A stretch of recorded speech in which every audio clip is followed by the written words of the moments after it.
Welcome friends. जैसे कि आपने देखा लास्ट क्लास में हम लोगों ने कवर किया है नेस्टेड इफ एल्स को और हम लोगों ने ट्राई किए हैं different variations of for loop को। अभी हम आज एक छोटा सा प्रैक्टिकल करके देखेंगे कि किस तरीके से जो तीन चीजें हम लोगों ने अभी तक सीखी उसमें से सबसे पहला है हम लोगों ने सीखा लिस्ट बनाना। हम लोग कुछ सिंपल ऑपरेशन लिस्ट में और देखेंगे, जैसे लिस्ट को अपेंड कैसे करते हैं, ठीक है। उसके बाद में हम देखेंगे इसी लिस्ट इफ एल्स स्टेटमेंट और फोर लूप को यूज करके हम कैसे हमारे डे टू डे लाइफ के जो कुछ काम हैं जो वैसे बहुत कॉम्प्लेक्स होते हैं अगर हम एक्सेल शीट में करें, उनको किस तरीके से हम लोग इजीली पाइथन से कर सकते हैं। तो यहाँ पर हम लोग इन तीन बेसिक कॉन्सेप्ट्स का यूज करेंगे। क्या है वो कॉन्सेप्ट्स, मैं फिर से दोहराता हूँ। लिस्ट का काम लेना, इफ एल्स स्टेटमेंट यानी कि कंडीशंस का काम है लेना, और फिर फोर लूप का काम है लेना। और उसके बाद में हम देखेंगे किस तरीके से हम इन सारी चीजों के साथ में जो फंक्शंस हम बनाते हैं उसको इंटीग्रेट करके इस कंप्लीट चीज को पावरफुल बना सकते हैं। इस काम को करने के लिए मैं कोई भी एक सोलर का सिमुलेटेड डेटा यूज करता हूं और हम बात करेंगे दो तीन डिफरेंट टाइप के सिनेरियोज पर, जहां पर एक प्रॉब्लम हमारे सामने बहुत बड़ी आती है। काफी बार क्या होता है, हमें कुछ डेटा मिलता है मशीन से, आईओटी सेंसर से, करेक्ट, या फिर किसी स्काडा से जो कि हमारा प्राइमरी सोर्स ऑफ डेटा होता है मोस्ट ऑफ द साइट्स पर। यहां पर क्या होता है, हमें डंप में सीएसवी फाइल मिल जाती है। अब उस सीएसवी फाइल में बहुत सारे कॉलम्स होते हैं। मान के चलिए अगर मेरे पास 50 इन्वर्टर है तो मुझे 50 ही इन्वर्टर का DC voltage, DC current, DC power और भी कई तरीके के पैरामीटर्स मिलेंगे। अगर अब इनमें से मुझे केवल स्टडी के लिए डीसी का करंट ही चाहिए तो ऐसे में खाली कुछ वो 50 कॉलम्स को मैनुअली सेलेक्ट करना एक्सेल शीट में हमारे लिए बहुत ही टीडियस काम हो जाता है। हम देखेंगे इन सब काम को, जो हम लोगों ने वो चार चीजों का फ्रेमवर्क सीखा है उससे हम लोग कैसे इस चीज को क्विकली रिजॉल्व कर सकते हैं। और इन सब चीजों को करने के बाद में हम जाएंगे सम सॉर्ट ऑफ प्लॉटिंग पर। अब आज जो प्लॉट हम देखेंगे, प्लॉट माने फिगर्स बनाना, चार्ट्स बनाना, करेक्ट। तो आज जिस तरीके का चार्टिंग लाइब्रेरी हम देखेंगे ये काफी ही माइनर टाइप के चार्ट्स है। मतलब ये वो चार्ट्स नहीं है जो हम लोगों को दिखाएंगे, ठीक है। ये केवल चार्ट्स है जो हम हमारे अंदाजे के लिए यूज करते हैं। काफी बार ऐसा होता है ना कि हमें बीइंग हमारा जो सब्जेक्ट डोमेन है, हमें आइडिया हो जाता है कि रेडिएशन का ग्राफ कैसा दिख रहा होगा, पावर का ग्राफ कैसा दिख रहा होगा, और जस्ट क्विक स्नैपशॉट के लिए हम लोग बहुत बार कैसे करते हैं, D column A column select करते हैं और क्विक चार्ट प्लॉट कर देते हैं एक्सेल शीट में। तो वैसे ही क्या चीज हम पाइथन में यूज कर सकते हैं अपने क्विक चार्ट के लिए, हम लोग उस चीज को गो थ्रू करेंगे। डेफिनेटली ये चार्ट केवल और केवल हमारे अंदाजा लगाने के लिए ही है। इस चार्ट को कतई ये मत समझना कि हम इस तरीके के चार्ट्स को किसी एक्सटर्नल पर्सन को विजुअलाइजेशन के लिए देंगे, क्योंकि ये चार्ट उतने अच्छे नहीं दिखते, प्लस इसमें उतने तरीके की फैसिलिटीज भी नहीं होती, ठीक है। तो आज हम देखेंगे एक रियल लाइफ एग्जांपल लेके कि कैसे हम उन चारों चीजों का फ्रेमवर्क को यूज करके अपनी लाइफ सिंपलर कर सकते हैं, और प्लस कैसे छोटे छोटे टाइप्स के चार्ट जो हमें क्विक आइडिया दे वो हम डेवलप कर सकते हैं। तो चलते हैं प्रैक्टिकल के लिए कंप्यूटर स्क्रीन पर।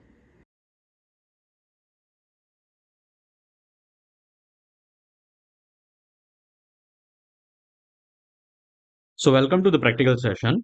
जैसा कि अभी हम लोगों ने डिस्कस किया था कि आज हम कुछ सिमुलेटेड डेटा लेकर के आए हैं, और इन सिमुलेटेड डेटा पर हम लोग देखेंगे कि अब तक जो हमने सीखा, अब तक हमने क्या क्या सीखा है। हमने सीखा है कंट्रोल फ्लो यानी कि इफ एल्स स्टेटमेंट।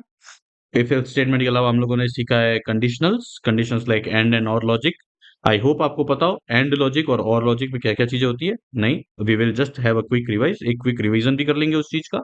उसके बाद में हम लोगों ने सीखा था एक फोर लूप, कि किस तरीके से हम किसी नंबर्स को या किसी चीज को जो हमें बार बार रिपीटेटिव करनी होती है, हम उस टास्क को कैसे फोर लूप के जरिए इजीली कम कोड लिख करके भी एग्जीक्यूट कर सकते हैं, ठीक है। तो हमने सीख रखा है लिस्ट का कॉन्सेप्ट, हमने सीख रखा है लॉजिक्स का कॉन्सेप्ट, हमने सीख रखा है इफ एल्स का कॉन्सेप्ट माने कंट्रोल फ्लो, और सेकंड हम लोगों ने ये भी सीख रखा है कि लूपिंग्स को किस तरीके से यूज किया जाता है। आज हम इन सारी लर्निंग्स को जो हमने कल तक पढ़ी है उनको एक साथ इकट्ठा करेंगे और देखेंगे रियल लाइफ में इसको यूज करके। तो हम लोगों ने एक सिमुलेट करके एक डेटा बनाया है सीएसवी में, तो वो मैं आपको क्विकली ऐसे ओपन करके दिखा देता हूँ। तो यहाँ पर कुछ हाइपोथेटिकल डेट है, कुछ हाइपोथेटिकल डेटा है, और इसमें ऑलमोस्ट ऑलमोस्ट कुछ 46 इन्वर्टर्स के आसपास का डेटा है, जिसमें हर तरीके के वो पैरामीटर्स हमने बना के सिमुलेट करने की कोशिश की है यूजिंग पाइथन, जो कि होने चाहिए। तो आपको मैं मान के चलता हूँ कि इसी तरीके का कुछ डेटा आपको रियल लाइफ में भी सीएसवी फाइल्स का मिलेगा, जैसा अभी आपको अपनी स्क्रीन पर दिख रहा है, करेक्ट। हम इसको सेव नहीं करते। ये सब फाइल्स है हमारी, जो कि है अभी मेरी ई ड्राइव में सैंपल डेटा के फोल्डर में, करेक्ट। तो हम लोग देखेंगे कैसे हम इस फाइल को रीड करके इसमें से कुछ पर्टिकुलर टाइप के फंक्शंस कर सकते हैं। तो जो हमारा सबसे फॉरमोस्ट यूज केस है वो क्या है कि मान लीजिए जैसे कि अभी मैं ये एक फाइल मेरे पास आ गई थी स्काडा से, करेक्ट। इसमें तो बहुत सारे टैग्स है, अगर मैं ऐसे कुल जाऊं तो इसमें कुल वाओ वाई वी तक के कॉलम्स है। अब मुझे इसमें से हर इन्वर्टर की केवल डीसी करंट चाहिए, तो आप कैसे करोगे इस काम को? आप डेफिनेटली जाओगे कॉलम वाइज कॉलम, और जो जो कॉलम चाहिए आई थिंक आप उन कॉलम को रखोगे, फिर आई थिंक उन कॉलम को कॉपी करके नई शीट में जाके पेस्ट करोगे। तो काफी टीडियस काम हो जाता है हमारे लिए जब बड़ी शीट होती है तब इस तरीके के काम करना। और हमारा काफी ज्यादा टाइम तो हमेशा डेटा बनाने और डेटा को प्रोसेस करने में ही चला जाता है, इंस्टेड ऑफ कि हम कुछ डिसीजन मेकिंग एक्टिविटी कर पाए। तो देखेंगे कि हम इस तरीके की एक्टिविटीज को कैसे क्विकली सॉल्व कर सकते हैं यूजिंग हमारा पाइथन पार्ट, और वही सारी चीजें यूज करके जो हमने अभी तक सीखी है, करेक्ट। तो ये काम करने से पहले मैं सबसे पहले क्या करता हूँ, मैं यहाँ फोल्डर पे क्लिक करता हूँ, और हम जहाँ कहीं भी है डायरेक्टरी में हम एक अलग से एक फोल्डर बना लेते हैं, और इसको मैं बोल देता हूँ may be something like working Python. आप जो भी नाम जो आप देना चाहे आप नाम दे सकते हो। अब जैसे ही आप मतलब इस पर ऐसे डबल क्लिक करोगे तो आप इस फोल्डर के अंदर आ जाओगे। आप जितने चाहो उतने फोल्डर्स बना सकते हो अपने अपने अलग अलग प्रोजेक्ट के हिसाब से, अपने नेम के हिसाब से, करेक्ट। अब जैसे हम इस प्रोजेक्ट में काम करने वाले हैं तो मैं यहाँ पर क्या करता हूँ, मैं जब नोटबुक को इस प्रोजेक्ट के अंदर हो गया फोल्डर के अंदर आने के बाद अगर आप नोटबुक क्लिक करोगे तो आप देखोगे ये नोटबुक आपकी इस पर्टिकुलर फोल्डर में ही बनी है। और जैसे ही आप इसको कंट्रोल एस करोगे तो ये आपको नाम पूछ लेगा, तो हम इसको बना लेते हैं डेमो प्रोजेक्ट। ठीक है। अब हम क्या करेंगे, हम सबसे पहले उस एक्सेल शीट को यहाँ पर लेकर आएंगे। तो एक्सेल शीट हो सकती है हमारे किसी और फोल्डर में पड़ी हो, मैं चाहता हूँ कि वो यहाँ पर आ जाए, ताकि अभी हमें उस कॉम्प्लेक्स फाइल पाथ वगैरह उन सब का टेंशन ना लेना पड़े।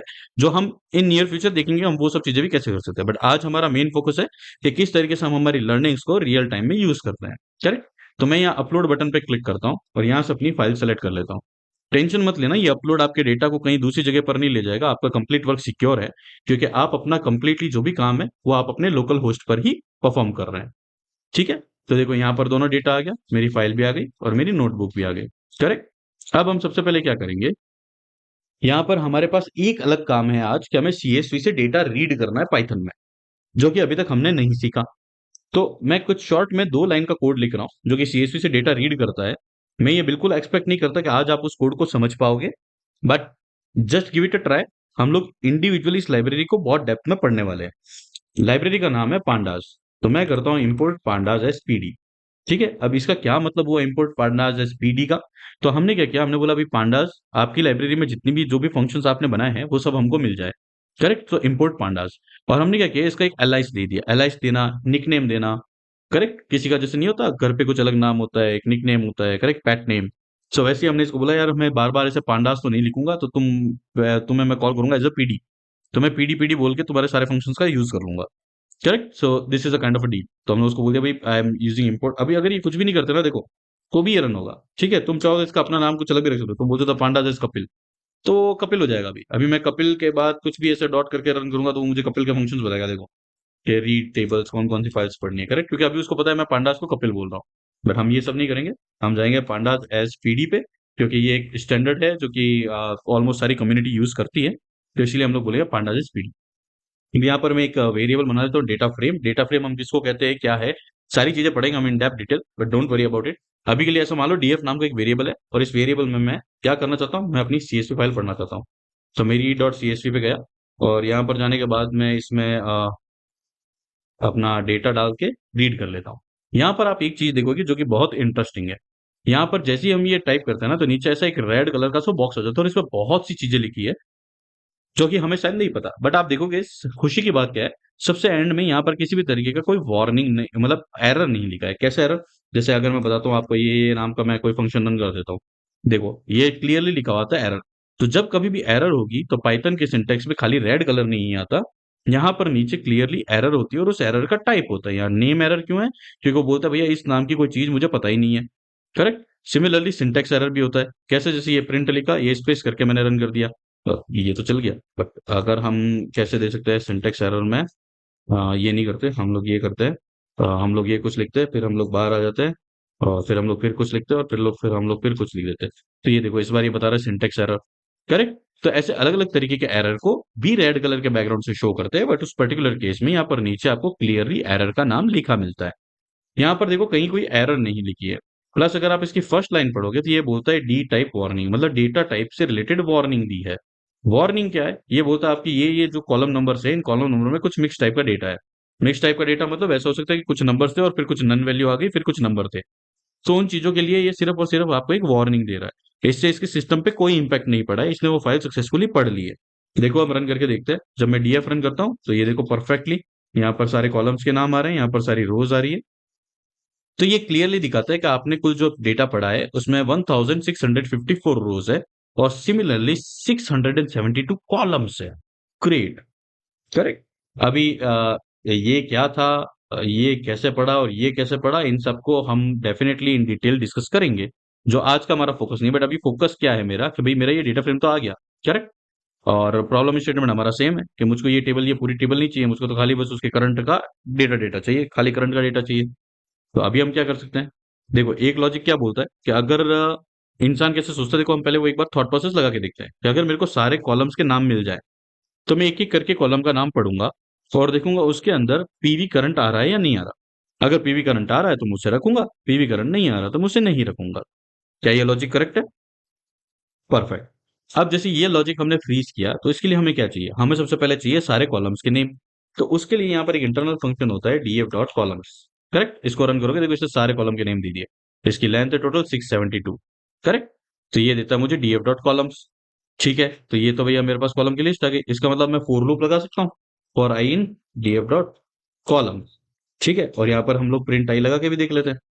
हाँ भाई देखो हर एक कॉलम के नाम आ गए यहाँ पर, तो सारे आ गए। और यहाँ कहीं हम रुक के देखते हैं कहाँ की, ये देखो ये पीवी करंट में पीवी करंट ऐसा लिखा होता है। करेक्ट। तो देखो कितना सिंपल हो गया ये हमारे लिए। हमने क्या बोला, हम लोग पहले सारे कॉलम्स के नाम लेकर आएंगे, तो सारे कॉलम्स के नेम्स तो आ गए मेरे पास डीएफ डॉट कॉलम से। अब देखो हमने क्या लगाया अभी तक, जो हमने चीज पढ़ी थी फोर लूप। ठीक है। अब सारे कॉलम्स के नाम आने के बाद हम क्या कर रहे हैं, हम हर एक कॉलम में चेक कर रहे हैं कि उसमें पीवी करंट है या नहीं है। चलो चेक कर रहे थे, चेक कैसे करते हैं, कंट्रोल इफ एल्स है ना। तो मैं बोलता हूँ ए, क्या चाहिए मुझे, मुझे चाहिए PV current. PV current in I अगर है तो ही प्रिंट करना। खत्म। क्या हमें सिर्फ वो लिस्ट मिल गई जिसमें पीवी करंट है? बट अब आप देखोगे ये सारी चीजें तो हम प्रिंट कर रहे हैं, पर मुझे तो प्रिंट नहीं करनी, मुझे एक लिस्ट में ऐड करना है। तो हम किसी लिस्ट में वैल्यू ऐड कैसे करते हैं, तो मान लेते हैं मैं यहाँ बना लेता हूँ माई टैक्स नाम का एक फ्री लिस्ट, जो कि अभी एम्प्टी है। करेक्ट। और यहाँ पर मैं क्या करता हूँ, प्रिंट की जगह मैं बोलता हूँ भैया माई टैक्स में तुम वैल्यू अपेंड कर देना। वैल्यू अपेंड का मतलब क्या होता है कि ये खाली कंटेनर लेकर के आया है, जैसे जैसे वैल्यू चाहिएगा उसके अंदर डालता रहेगा लाइन बाय लाइन। अब अगर मैं इस सिस्टम को रन करता हूं तो देखो इसने प्रिंट कुछ भी नहीं किया, बट यहां पर आकर के अगर माई टैक्स देखोगे तो इसके अंदर एक लिस्ट बन गई और उस लिस्ट में वो सारे कॉलम्स के नेम है जो हमें चाहिए। करेक्ट। अब यहां पर जाकर के देखो कितना सिंपल है, मैं सीधा लिखता हूं डीएफ ब्रैकेट में माई टैक्स। देखो हमें परफेक्टली वो टेबल मिल गई, इसमें वही 1654 रोज है बट ओनली 46 कॉलम्स है, और वो सारे कॉलम्स किसके हैं, वन की करंट, टू की current, three current, four current, five current, seven, eight, nine, ten, 46 currents. Correct. तो यही काम आपको एक्सेल में करने में कितना टाइम लगता, और यही काम केवल और केवल इस छोटे से एक लॉजिक ने ये लाइन पढ़ने के बाद में कर लिया। क्योंकि अगर अब देखो हम चाहें तो ये हमने प्रिंट करके सिर्फ देखा जो हमें नहीं देखना था, डीएफ कॉलम्स भी हमने समझने के लिए किया था रन। बट आप देखो सिंपल से एक छोटे से चीज ने हमने क्या किया, हमने एक खाली लिस्ट बनाई जिसमें हम अपेंड करेंगे वैल्यूज को। फिर हमने फोर लूप लगाया जो हमने सीख रखा है। लिस्ट क्या थी यहाँ पर, डीएफ डॉट कॉलम्स। अब ये क्या होता है ये हम पढ़ेंगे, बट सिमिलरली समझ लो कोई टेबल के कॉलम्स को रेफर करता है डीएफ डॉट कॉलम्स से। ठीक है। हमने फिर उसमें एक कंडीशन भी लगा दी कि इफ स्ट्रिंग का ये पार्ट है क्या मेरे आई में, मतलब मेरे आई में जो लंबे लंबे नाम आ रहे हैं उस नाम में कहीं पीवी अंडरस्कोर करंट है क्या, अगर हो तो ही वो यहाँ पर आएगा। और यहाँ पर आने पर हम क्या करते हैं, उस नाम को हमारे लिस्ट में ऐड कर देते हैं। तो जो हर एक कॉलम के नाम पर हम गए, हमने हर एक कॉलम के नाम पर जाकर के चेक किया उसके अंदर पीवी करंट है क्या। अगर होगा तो हम उस नेम को रखेंगे, नहीं तो हम उस नेम को रिजेक्ट कर देंगे। ये वही थॉट है जो हम लोगों ने स्टार्टिंग में एक आइडिया प्लान बनाया था, और सिर्फ इन तीन लाइनों में आप देखोगे हमने वो कंप्लीटली थॉट्स को एग्जीक्यूट कर लिया। करेक्ट। और फिर क्या किया, सिर्फ डीएफ माई टैक्स लिखा तो देखो हमको ये वैल्यू मिल गई। अब यहाँ पर क्या है, देखो ये एक लिस्ट है, तो अगर मैं लिस्ट में पीछे चाहूँ तो ऐसे जीरो लगाऊंगा तो मुझे फर्स्ट रो मिल जाएगी। ठीक है। अगर मैं जीरो की जगह यहाँ पर कॉलन करके आप रेंज दे सकते हो, अगर मैं 03 लिखता हूँ तो देखो मुझे तीन कॉलम मिल गए। ठीक है। तो इस तरीके से आप अपनी कॉलम्स की स्लाइसिंग भी कर सकते हो, क्योंकि ये तो लिस्ट है ना, मुझे कितने से कितने पैरामीटर चाहिए हो तो मैं दिखा ही सकता हूँ। अब बात करते हैं, क्या हम लोग जो ये तीन करंट देख रहे हैं इनका एक क्विक प्लॉट प्लॉट कर सकते हैं क्या? अब ये क्विक प्लॉट क्या होता है, देखो बहुत बार क्या होता है एक्सेल शीट के अंदर ना, हमें कोई एक कॉलम होता है और हमें डाउट होता है कि यार ये जो पैरामीटर मैं सोच रहा हूँ या जो इसका नाम लिखा है, सच में इसका पूरे दिन का डेटा था कैसा, मुझे बस केवल एक क्विक स्नैपशॉट देखना है। तो उसके लिए हम लोग क्या करते हैं मोस्टली, जैसे कि अभी मैं ये एक एक्सेल शीट ओपन कर देता हूँ इसमें कोई तो ये डेटा है AWS, चलो इसको रहने देते, वेदर का डेटा है। हम लोग चाहते हैं किसी ऐसे डेटा पे जो सेंस रखता हो, लाइक मे बी इसका जो POA का डेटा है, करेक्ट। हम क्या करते हैं, इसे ऊपर से सिलेक्ट करते हैं, इंसर्ट में जाते हैं और इंसर्ट में जाकर के क्विकली एक चार्ट पे क्लिक कर देते हैं, करेक्ट। तो देखो हमें कुछ तो एक चार्ट मिल जाता है। अभी इस चार्ट में कुछ हमने ऐसा एडिटिंग नहीं किया है कि आपको इस चार्ट पे पर्टिकुलरली क्या कॉलम नेम चाहिए, कैसा क्या चाहिए, करेक्ट। बट ये हम क्यों प्लॉट करते हैं, हमारे आइडिया के लिए, कि सिंपली हमें पता चल जाए कि जो चीज हम प्लॉट कर रहे हैं वो कैसी है। तो वही चीज क्या हम यहाँ कर सकते हैं, बिल्कुल कर सकते हैं। हम इसके पीछे लिखेंगे केवल डॉट प्लॉट, और जो जो कॉलम्स इसके अंदर है, जैसे मान लेते हैं अगर अभी केवल 0 ही होता, कि ये देखो इसने उस कॉलम को प्लॉट कर लिया। बट अगर आप इसे लगातार 3 कॉलम सेलेक्ट करने वाले थे, ये लो आप कॉलम के बाद 3 लिखो, इसने तीनों का करंट प्लॉट कर दिया। बट यहाँ पर प्रॉब्लम क्या है, देखो यहाँ पर मुझे लग तो रहा है कुछ डाउट है, पर क्या मैं यहाँ जूम कर सकता हूँ, नहीं कर सकता। मैं यहाँ पर जाकर के देख सकता हूँ कौन ऊपर है कौन नीचे है, कितना ऊपर है, क्या डेल्टा है, मैं नहीं चेक कर सकता। यहाँ पर हम लोगों ने एक तरीके से देखा जाए तो हमने वाई एक्सिस और एक्स एक्सिस के लेबल भी नहीं रखे हैं, करेक्ट। तो ऐसे वेरियस डिफरेंस है, जिस वजह से हम लोग ये कभी नहीं बोलते कि इस चार्ट को हम यूज कर सकते हैं एंड क्लाइंट के लिए, या हमारे सीनियर्स के लिए, या फिर हमारे प्रेजेंटेशन के लिए, या इवन डैशबोर्ड के लिए, क्योंकि इसमें कोई इंटरेक्टिविटी नहीं है और ना ही हम इसमें से कुछ फ्रूटफुल चीजें एक्सट्रैक्ट कर सकते हैं। ये चार्टिंग टेक्निक बहुत क्विक है। कैसे क्विक है, मैंने क्या लिखा, सिर्फ पिछले का डॉट प्लॉट और मैंने प्लॉट कर दिया। तो ये मुझे एक बेनिफिट देता है क्विकली किसी चीज को चेक करने का, कि हम उस चीज को किस तरीके से परफॉर्म कर सकते हैं। बट डेफिनेटली इस चीज का यूज केवल और केवल हम हमारे आइडियाज के लिए करेंगे, ताकि हम एक क्विकली किसी चीज को देख के एनालाइज कर सकें। डिफरेंट चार्टिंग लाइब्रेरीज होती है, हम लोग ऐसी लाइब्रेरीज को भी रीड आउट करेंगे, जहां पर जाकर के हम लोग ऐसे डिफरेंट लाइब्रेरीज होगी जो आपको इंटरेक्टिविटी देगी, जहां पर आप एक्चुअल क्रक्स जो उस चार्ट से निकालना चाहते हो वो आप एक्सट्रैक्ट कर सकते हो। तो वो चीजें भी हम आगे पढ़ेंगे। अभी के लिए मैं एक बार इसको क्विकली रिवाइज कर देता हूँ। देखो हमारे लिए ये चीज आज नहीं थी कि हमने पांडाज इंपोर्ट किया और हमने एक CSV फाइल रीड की। अभी के लिए इसकी डेप्थ में अगर उतना नहीं भी जाओगे तो चलेगा, क्योंकि ये अभी हमने स्टडी नहीं किया है। बट पॉइंट ये है कि अगर आपके पास एक ऐसा वेरिएबल हो जिसके अंदर आपकी पूरी टेबल अवेलेबल होती है, तो df डॉट कॉलम्स यूज करके आप उसके कॉलम्स के नेम को प्रिंट कर सकते हो एज अ लिस्ट। और जब ये चीज एज अ लिस्ट अवेलेबल होती है, तो मैं उस पर अपना फोर लूप लगा सकता हूँ, फिर मैं हर एक कॉलम पर कंडीशन लगा सकता हूँ, और फिर मैं माई टैग से अपेंड कर सकता हूँ। तो अल्टीमेटली जो चीज हम यहाँ पर बताना चाह रहे हैं वो यही है, कि अब तक जो हमने चीजें पढ़ी, वो चीजें एक छोटे छोटे कॉमन ब्लॉक्स की तरह काम करती है। और अल्टीमेटली क्या काम होता है, कि जब आप इन छोटे छोटे ब्लॉक्स का इस्तेमाल करते हो, तो इन्हीं छोटे ब्लॉक्स को यूज करके और एक लॉजिक दिमाग में सोच करके, हम इतनी बड़ी एक्टिविटी जो एक्सेल में काम करने में आई थिंक कुछ डेफिनेटली कुछ कपल ऑफ मिनट्स लेती, वो काम यहाँ पर इसने मिली सेकेंड्स में कर दिया, करेक्ट। तो इस तरीके से हम लोग हमारे वर्क को बहुत सिंपली तरीके से एग्जीक्यूट कर सकते हैं। तो यहाँ पर एक ही चीज की लर्निंग, मतलब एक टेक अवे मैं आपके लिए बोलूंगा, कि अब तक जो हमने पढ़ा है उन सारे लॉजिक्स को प्लीज गो थ्रू करें इन डेप्थ डिटेल, और प्रैक्टिस करें, क्योंकि यही प्रैक्टिस करने पर हम आने वाले आगे के लॉजिक्स को इजीली बिल्ड कर पाएंगे। जो अभी तक हमने पढ़ा था यही हमारे पाइथन का सबसे बड़ा फाउंडेशन पार्ट है। अब हम आगे जाकर के डिफरेंट डिफरेंट लाइब्रेरीज पढ़ेंगे जो कि हमारे डेटा एनालिटिक्स के लिए मेनली यूज होती है। That's it for the class. अगर आपको इसमें कोई भी डाउट है, कोई भी क्वेश्चन है, feel free to ask me. Definitely हम आपसे अभी भी ये एक्सपेक्ट नहीं करते कि आपको ये पांडास लाइब्रेरी, ये रीड करना, ये सारे सिंटेक्स अच्छे से समझ में आए होंगे। बट हाँ, हम ये जरूर एक्सपेक्ट करते हैं कि एक लॉजिक किस तरीके से बनता है और कैसे हमने यहाँ पर क्विक काम किया, ये एटलीस्ट आपको समझ में आ गया होगा। और प्लस हम लोग क्विक प्लॉट किसी भी टेबल के लिए किस तरीके से कर सकते हैं, ये एक छोटा सा डेमो हमने आज आपको दिया है। तो दैट्स इट गाइस। अगर इसके अलावा आपको कोई भी डाउट हो, कुछ भी क्वेश्चंस हो, feel free to ask your questions on our communication channels. Will be more than happy to give you answer on that. मिलते हैं अब नेक्स्ट क्लास में। Thank you.